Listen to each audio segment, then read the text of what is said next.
नमस्कार साथियों। उड़ान सोशल एवं एजुकेशन डेवलपमेंट में आपका स्वागत है।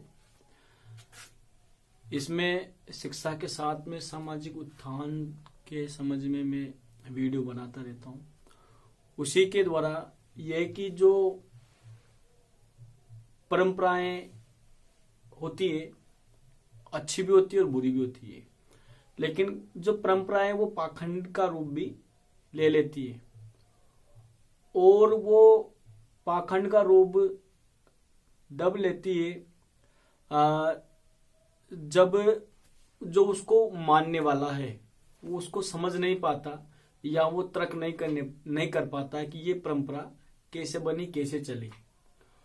तो जैसे भारतीय समाज में हर जगह परंपरा आ जाती है।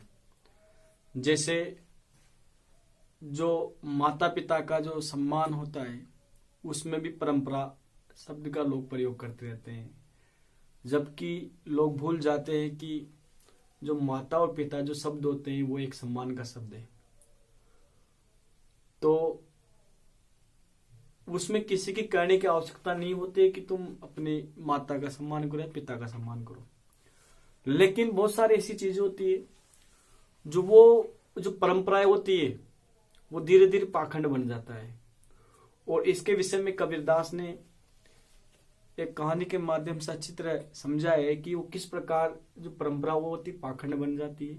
वो कभी जो क्रिया थी व्यवहार में थी, लेकिन व्यवहार के द्वारा उसको लोगों ने स्वीकार किया तो उसको तर्क से स्वीकार नहीं किया, उसके विषय में यह जाना नहीं और आंख मूंद कर उसे मानते गए और बाद में पाखंड बन गया, अंधविश्वास हो गया, पाखंड बन गया। और पाखंड बनने से क्या होता है कि नुकसान ज्यादा होता है।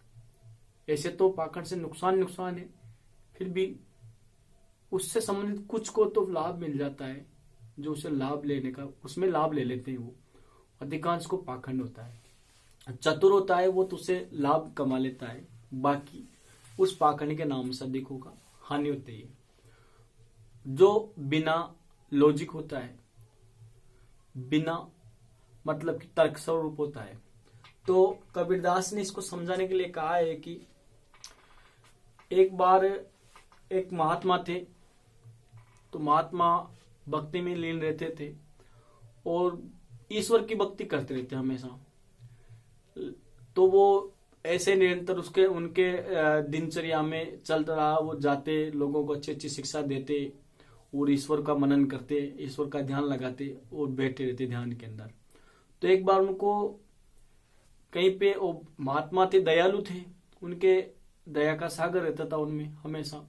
तो वो जीव के प्रति दया करते थे। तो एक बार उनको वो जब गांव में भ्रमण करने गए और भिक्षा लेने गए, तो जब वापिस आए उससे उन्हें रास्ते में एक बिल्ली का बच्चा मिल गया।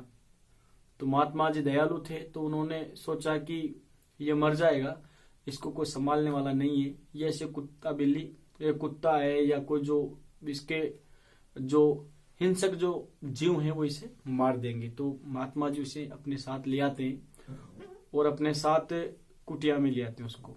तो लाने के बाद में महात्मा जी उसे अपने अच्छी तरह से देखभाल करते हैं और धीरे धीरे वो बड़ा हो जाता है।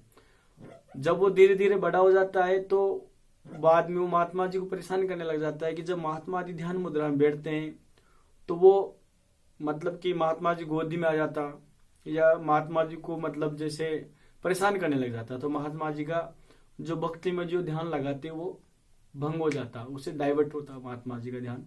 तो महात्मा जी ने क्या किया कि जब वो ईश्वर की भक्ति में बैठते तो उसे वो एक रस्सी से बांध देते थे। तो ऐसे कुछ समय बाद महात्मा जी का जो जीवन का समय था वो पूरा हो गया और महात्मा जी का निधन हो गया। महात्मा जी का निधन होने के बाद में उनके जो शिष्य थे वो भी इस प्रकार वो जो जब वो ध्यान में उनका जो शिष्य जिनके गद्दे बैठा वो भी जैसे महात्मा जी की तरह ही भाई ये परेशान करेगा जो उनके साथ था महात्मा जी के। तो वो भी उनको बांध देता और महात्मा जी और ध्यान में बैठ जाते, जो नया जो बना महात्मा। तो ऐसे तो कुछ समय बाद में उनकी जगह फिर दूसरा आ जाता है, कुछ समय बाद, लंबा समय नहीं रहा। तो जब वो नया जो शिष्य आया उसको ये पता नहीं था कि ये जो बिल्ली, वो बच्चा तो बिल्ली हो गया, तो बिल्ली क्यों है, उसे पता इस बात का नहीं था। तो वो क्या करता, उसने ये सोचा कि जो अपने जो गुरु थे वो शायद उनकी परंपरा थी कि ध्यान करने से पहले वो जो बिल्ली को बांधते फिर ध्यान करते। तो वो भी इस प्रकार, वो उन्होंने महात्मा से नहीं पूछा कि बिल्ली को क्यों बांधते हैं।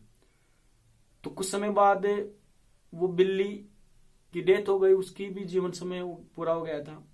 तो महात्मा जी बड़े विचित लोग गए कि अब ध्यान कैसे करेंगे, तो भागे, गांव में से दूसरा बिल्ली का बच्चा लेके आए, उसको बांधा। तो ऐसे क्रम चलता रहा। किसी ने इसने इस पे तक नहीं किया कि क्यों बांधा जाता है। तो एक दो चार जब महात्मा जी आगे, उनकी जो पीढ़ी आई, नए महात्मा आए, तो उनका रिवाज हो गया, उनकी परंपरा हो गई। तो उनमें एक तीसरे चौथे जो आए उनमें एक जो चेला आया, उसने महात्मा से पूछा कि महात्मा जी, मैं बहुत दिनों से देखता हूं कि आप जब ध्यान में बैठते हो तो इसे जो बिल्ली का बच्चा इसको बांध देते, तो ऐसा क्यों करते हैं। तो महात्मा जी ने कहा कि ये हमारी परंपरा है, पुराने समय से जो हमारे महात्मा जी हैं वैसा करते आ रहे हैं, तो इससे ध्यान लगाने से पहले इसे बांधते हैं, जिससे ध्यान ज्यादा लगता है। तो उन्होंने कहा, तो वो उससे संतुष्ट नहीं हुआ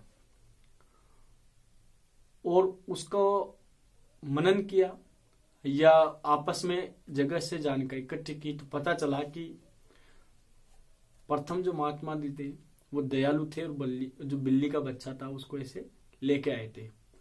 तो वो जो परिस्थिति थी उसको व्यवहार में लाया और पता नहीं वो कब परंपरा बन गई। तो कुछ ऐसे चलता है, तो परंपरा स्वतः बन जाती है, जिसका कोई लॉजिक नहीं है और जिसका कोई संबंध नहीं होता है अच्छी बुराइयों से, कुछ पता नहीं है, लोग एक दूसरे आपस में डो रहे हैं। अब जैसे भारतीय समाज में भी ऐसी बहुत सारी अभी भी जो परंपरा चली हुई है, आप जिससे पूछोगे जगह जगह है, आप मतलब कि दिन में आपको 50 परंपरा दिख जाएगी जिनका कोई लॉजिक ही नहीं है, जिनके विषय में किसी को पता ही नहीं है कि क्यों करते हैं। बस हमारे पूर्वज करते थे, हमारे दादा ने किया था, या हमारे खानदान में ऐसा करते आ रहे थे, हमेशा करते आ रहे हैं। पता नहीं है, ये नहीं है कि इससे क्या लाभ मिल रहा है, अपना समय खराब हो रहा है। तो ऐसी परंपराओं को त्याग देना चाहिए जो मानवता के खिलाफ है और जो मनुष्य को अंधविश्वास में या अंधकार में लेके जाते हैं। तो आज के लिए इतना ही।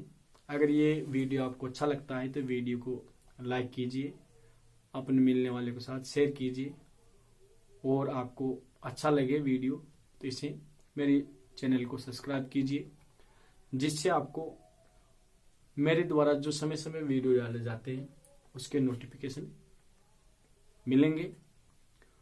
और ऐसे ही में अगर आप मेरा उत्साह बढ़ाओगे तो ऐसे ऐसे मैं नए नए वीडियो आपके लिए लेके आता रहूँगा।